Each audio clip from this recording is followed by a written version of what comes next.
So, so when Mike and Marla proposed this meeting to me, Marla sends me an agenda.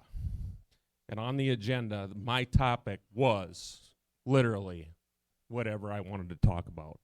So today, then we worked through it. We found a few topics that we thought would be good. So kind of go through those right now. So here's what I want to talk about. Basically, worked in Western environments for a while now, and probably not make any accusations or anything, but one of the challenges that we run into from a cost standpoint, from an agronomic standpoint, is the use of phosphorus, and probably one of the bigger things that could be managed a little bit better that would allow us to increase our overall yields. The other thing, too, is I've really been talking about corn populations, and there'll be a little bit on maturity in there. And then one of the big things this year is after we got that blizzard in October, kind of shut you guys down for a couple weeks, we were having problems with the corn drying down. So to give you some ideas of reasons why that could possibly be happening. So hopefully this will be of value to you guys. And thank you for showing up tonight. So, show of hands.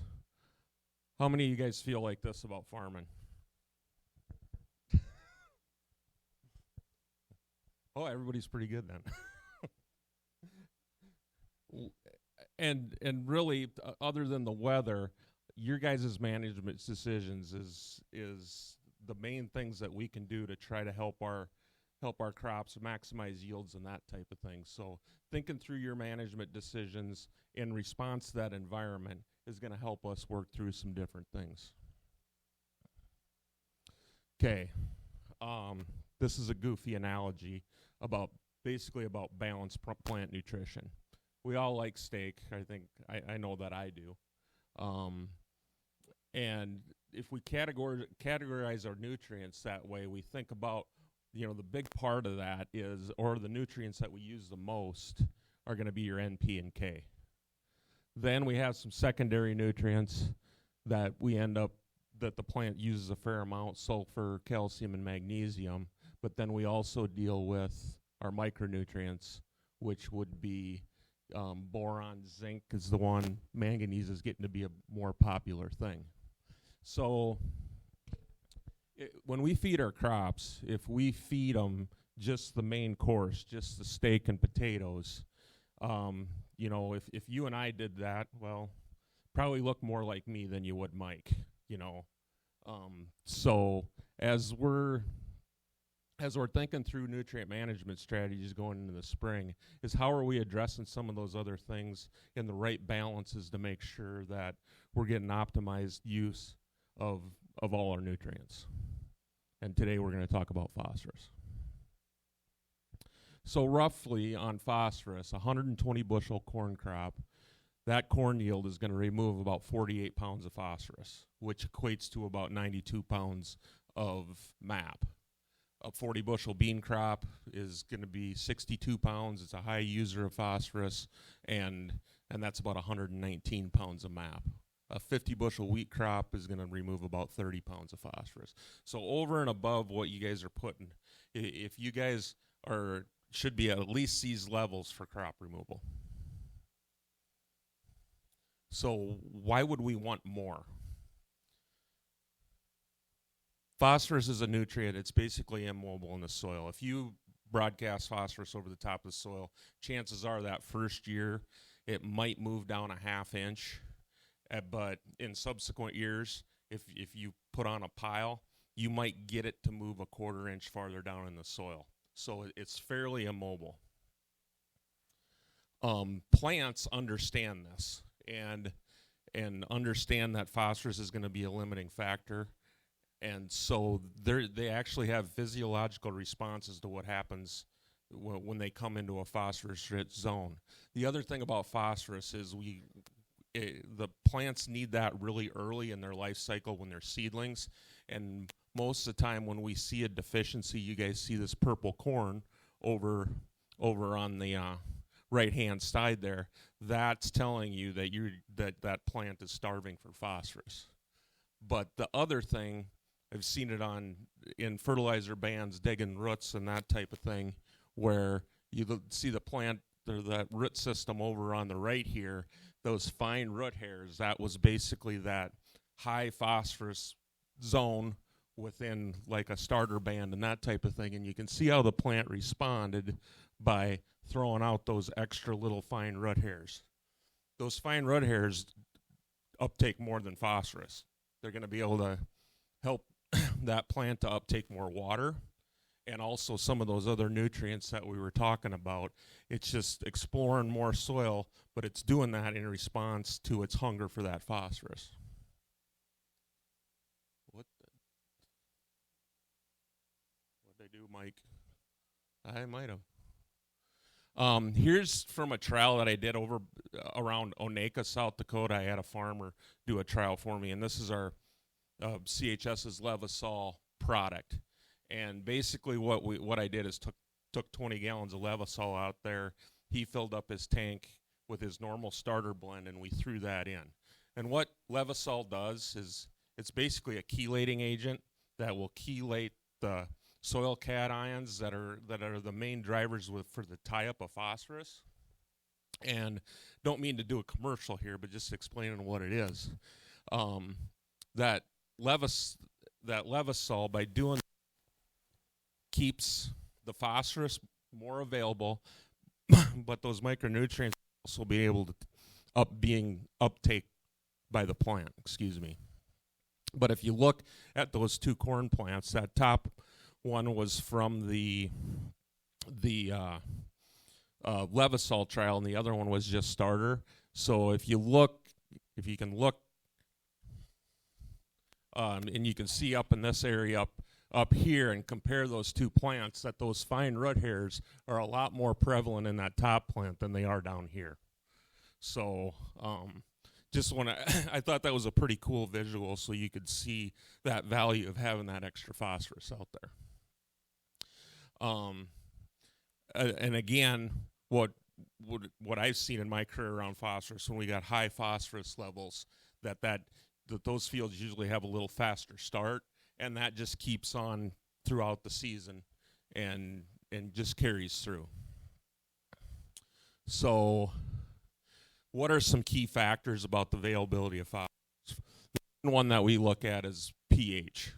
So pH, soils that are between 6 and 7.2 are really ideal for your phosphorus to remain available, the stuff that you apply and also the stuff that's in the soil. Soils outside that range usually have poor availability. So if you got low pH, anything below 6, and I know there's a little bit of that around the area, believe it or not, you may not think this, but actually you're kind of lucky if to have that problem, because below 6 you can go out and lime and correct that problem and keep your phosphorus availability where it needs to be for the crop. But basically in that range, what the main soil cations that tie up that phosphorus are iron and aluminum. Now if you get a high pH, not a lot that we can do. It's just there's so much calcium in the soils, and that's generally down where I live. You go west of the river and there is just a ton of calcium in that soil, and that's what ties it up. Other thing is organic matter. High organic matter soils provide, actually there's some natural chelation like we talk about with the Levisol. So it'll help keep those things from tying things up, and it's just an overall good source in that organic matter. As it rots, it will release available phosphorus back into the soil for your plants to use. Low organic matter soils is kind of the opposite. We don't have a lot of those naturally occurring nutrients in there, so you generally might not see as much tie up with your phosphorus if you got low organic matter, say below 1%. You might have pretty decent availability of your applied phosphorus, depending on what else is going on. And then CEC. CEC is something that we look at. Organic matter has a huge part of that, and that's basically your cation exchange capacity, your soils. So high CEC soils and a high clay content tend to supply a lot of cations that are going to tie up that phosphorus. So talking about, I don't know if many of you have heard about a build program on nutrients.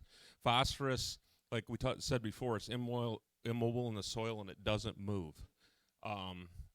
So basically you can use it as a bank. A story from way back when, I actually had a farmer down in the Bryant area that got a divorce and wanted to get rid of some money.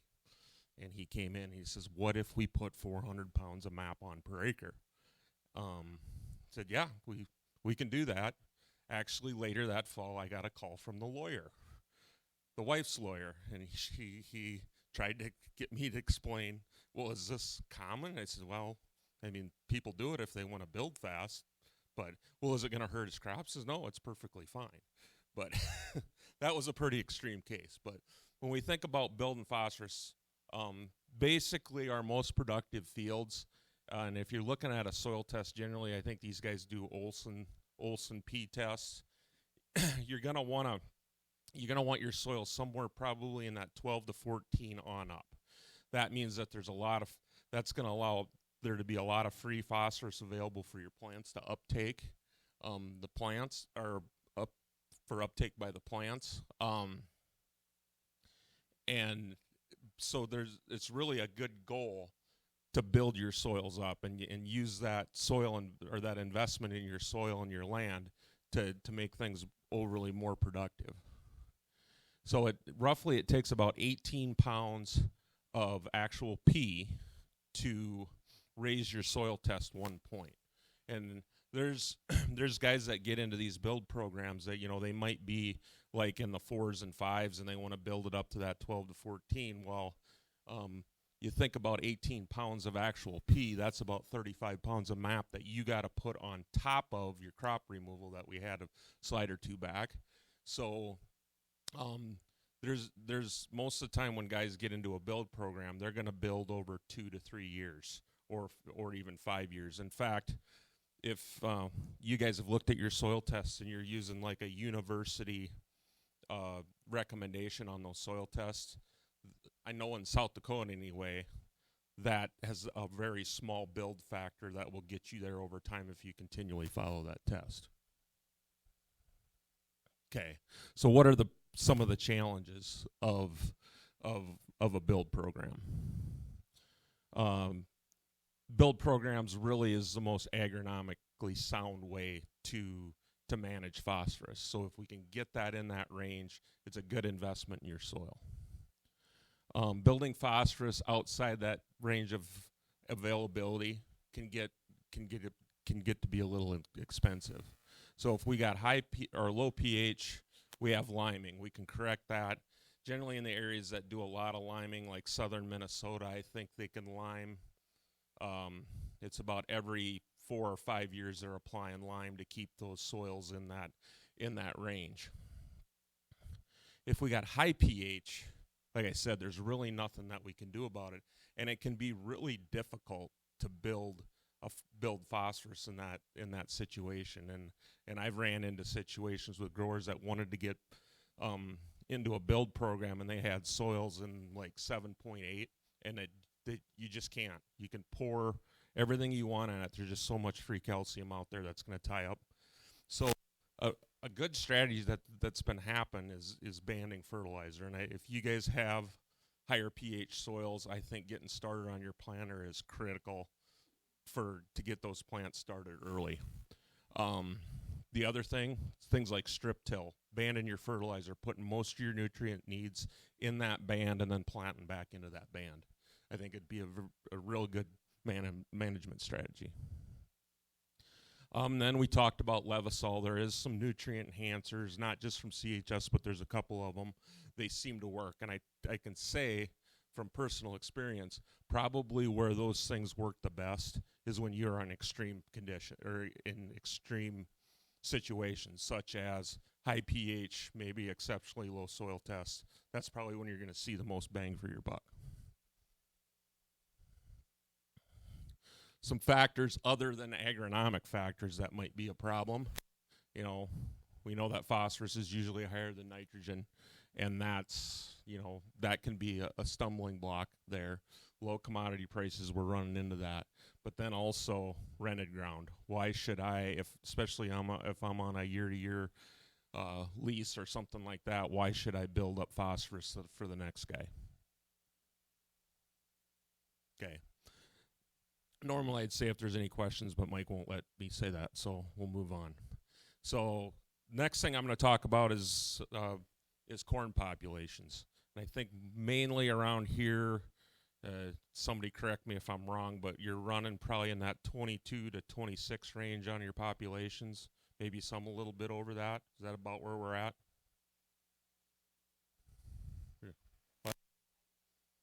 Some lower. Okay. Okay. But so why do we want to increase population other than Southwest Grain could sell more seed?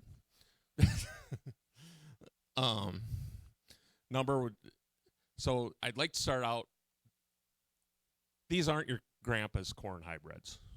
So basically we look at the breeding, and I had a conversation with a grower earlier today about, you know, why are we cycling through products so fast? Generally, I think the average lifespan of a corn hybrid is roughly about 5 years. We get some one-offs, you know, like I think around here 3110 still pretty popular. Still get questions about 3803 DeKalb. You know, those were good solid products that were consistent for a long time. But the breeding has really gotten a lot better, and it's gotten a lot more scientific, and we're starting to see a lot more stress tolerance, especially around drought.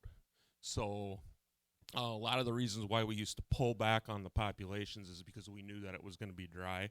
Well, these newer products are inherently going to have more drought tolerance in them, so that's going to allow you to get more plants out there. The other thing, especially as we work north, is earflex, and I don't know that that's a pretty big buzzword about earflex, and I used to be right on that train with you guys. What I've seen over the years that I've been selling corn is that, you know, earflex, it can be kind of a good and bad thing, and actually earflex is probably about the third thing I look at when I'm evaluating a hybrid. First thing that I'm going to look at is that drought tolerance score. The next thing that I'm going to look at is that overall plant type. Generally, as we work west, I like to see something a little taller and with an ear placement just a little bit higher than normal, because guess what happens when it gets dry? What happens to corn when it gets dry? It gets shorter and the ears go down. Then you guys are scraping your snouts in the dirt when you're combining, and you're calling Mike, and then Mike's calling me. So like to keep those ears up off the ground. But the earflex conversation, I kind of evolved and think about it a little bit differently. It's not that I want a pure fixed ear, but to describe those two concepts is basically if a hybrid has got a lot of earflex, it's going to respond to the environment. So if it's got all the fertility that it needs, all the space that it needs, it's getting all the sunlight, it's going to respond by putting a bigger ear on. Where a more fixed ear product is going to try to maintain and put the same size ear on every plant. The industry in general is moving more away from the full flex hybrids and more. They're trying to get more of that consistent ear type place. That's one thing about it. The other thing about it is we work north. I mean, until I started coming up here to North Dakota, I worked with 95 to 100-day products. Basically, in those plants' backgrounds, as we get in this early corn, I would say probably an 85-day and less, that the stuff that they're breeding off of is actually more fixed-eared. So to get the flex, they've had to try to cross something really early with something really late to be able to drag that maturity north. So inherently, the products that you're buying up here probably have a little bit less, or a little to a lot less ear flex than maybe what they would be planting in Pierce, South Dakota. And then also we're doing things different than we did. I mean, no-tills moved into the area. You know, some of you guys are pushing things a lot harder than you used to, trying to find that next level of yield.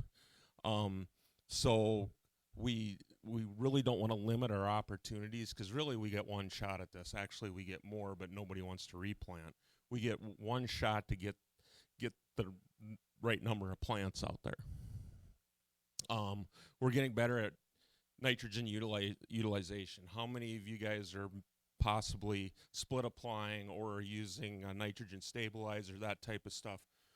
We are not getting that, having the problems with nitrogen moving and leaving and doing it the right way. So that's our production practices are going to allow us to push yield above and beyond that. And when you get more plants out there, you get greater photosynthesis, which is what's putting starch in those kernels and yields in your bin. So if we get more plants out there, each one of those plants genetically puts on the same number of leaves. If you get more plants, you're getting more leaves per acre, you're getting more solar panels. That's going to allow you to push that. Now, when I'm talking about pushing population, maybe a little bit higher, I'm not saying that you guys go from 22 to 35. You got to know what your farm is, and you got to know your environment. But it might be good to start looking at, maybe on a field or two, bumping up 3,000-4,000 plants, trying that and see how things work out for you.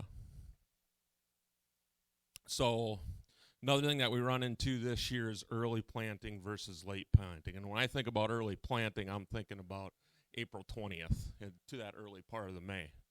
And I've heard farmers say this before, you know, this was the best day to plant corn. When I think about when you should be out there planting, is corn really doesn't start to develop very well until the soil temps are at 50 degrees. So I'm not really about a date. I'm more about getting the thermometer out, sticking it in the ground, and seeing where it's at. If you want to get started early, you know, if I was at that 47, 48 range and we were trending up, then go ahead and get going. But if it looks like we got a cold snap or a cold rain coming, maybe hold off a couple days and make sure that soil temps stay in that range. You're going to get that corn at 50 degrees. That corn's probably going to come up within 7 to 10 days, and you're going to be fine from that standpoint. Any cooler than that, yes, I have seen corn sit in the ground for 3 weeks and come up just fine. But I think that just gets everybody nervous. So, cold hybrid selection. So this is really where you want to look at that as you're planting your products in the order you go in. Look at early season vigor, and then something that can attack it is seedling diseases and those seed corn diseases. Make sure that the company that you're dealing with, all that hybrid seed corn comes with a seed treatment on it. Make sure it's got a good solid seed treatment. Maybe inspect your bags a little bit to make sure that you got that, so that you're protecting those seeds. So we run into what's called chilling effects, and I used to didn't think this was a big deal, but I see more and more of it, especially as guys trying to push earlier. So there's a situation called cold inhibition chilling, and basically what happens is when that corn seed sitting in the ground and its first drink of water is below 40 degrees, you're going to see possibly a couple things happening. Either we'll just kill that shoot, where you'll dig it up and you'll have a nice root on that corn, but there will be no shoot on it. The other thing that you might see is a corn plant that comes up, does 3 corkscrews, grows in 4 different directions, and then maybe makes it out of the ground or runs out of juice before it gets there. That's actually a pretty big deal. It's a lot bigger deal than I thought it was going to be. So those are just some of the problems with planting really early. Row spacing. So actually, row spacing allows interplant competition. So if you narrow up your rows, you're actually giving that plant more space at that population, at the population you're running, because that inter row spacing is going to spread those plants if you moved from like a 30 to a 30 down to 20 and other ways. And what can happen when we get populations too high is those plants they'll compete and your root system might not fully develop. So that's why I know I said to increase population, but this is one thing that you got to kind of watch is if you crowd them too much, you might restrict that root down too much and you won't go exploring for enough moisture and get you through maybe some dry patches. So when I consider late planting is probably anything after May 20th. I know there's some corn that sometimes goes in June. And oftentimes when we think about a corn plant, we think about heat units and how it's driven by heat, and that's really how we measure how corn develops through its cycle. But there is a day length response to that too, more like your sunflowers, canola, that type of thing. That if that corn plant senses that it's too late in the year, it responds. And how does it usually respond? It shortens up the internodes, or basically the distance between the leaves. And I ran into questions. We got a product called 8187. Comes out of the ground like a monster, but it has a tendency it'll be probably 6 inches shorter than some of the other hybrids. And this year we actually had some complaints on low ears, which I hadn't heard before. But the common thing that I heard was the planting date was like June 5th. So as we're pushing those things late, and as you're doing that, if you're going to swap out a hybrid for something earlier, look at that plant type too. Maybe I want something a little bit taller, and that because I know that I'm going to get shortened up anyway. Warm soils, that thing is gonna. I tell you, you plant in June, that stuff comes up in 3 days a lot of times. I mean, when we're dealing with 55, 60 degree soils. So really, going back to that, what type of plant should I plant in that? I like something a little taller with a little higher ears. The other thing that you can do if you got a shorter hybrid, and it goes back to increase in population, especially when it's late, is plants respond by competing for sunlight with one another. So if we crowd those just a little bit more on that late planting situation, that those internodes will still push up because that plant's trying to compete for sunlight, and it's going to expend energy to get things a little bit taller. Okay, this is my last topic, and then we'll let Delane talk for a while. Had a few questions about dry down this year. Marla let me know about that.